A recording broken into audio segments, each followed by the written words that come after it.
இப்பிறவி தப்பினார் எப்பிறவி வாய்க்குமோ அருகிலே அருகிலே. நம்ம எண்ணி பார்க்கணும். நான் எண்ணி பார்த்துட்டு தான் இருக்கிறேன்.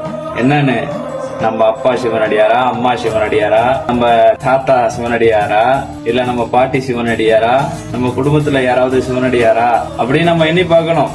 யாரும் கிடையாது. இது எப்படி கிடைச்சது? அவர் ஆசைப்பட்டிருக்கிறார். அவன் அருளாலே அவன் தான் வணங்கி, அவர் ஆசைப்பட்டதால் தான் அவரே இங்க வந்து அமர்ந்திருக்கிறார். நம்ம கையால பூஜை பண்ணணும்னு ஆசைப்படுறாரு. அவருக்கு நம்ம கையால அவருக்கு பூ சாத்தணும்னு ஆசைப்படுறார். இது எத்தனை ஆண்டுகால பிறப்பின் தவன் என்று தெரியவில்லை எனக்கு. இதுல எத்தனை பிறப்பின் தவன்னு எனக்கு தெரியல. இந்த பிறப்புல எனக்கு இந்த பாக்கியத்தை தந்திருக்காரு சிவபெருமான். பிறவி தப்பினா எப்பிறவி வாய்க்குமோ. புடிச்சிட்டேன். சிவம் என்ன பிடிச்சிருச்சு. உலகெல்லாம் உணர்ந்து ஓதற்கரியவன், நிலவு உலாவிய நீர்மலி வெளியன், அழகில் சோதியன் அம்பலத்து அடுவான், மலர் சிரம்படி வாழ்த்தி வணங்கும்.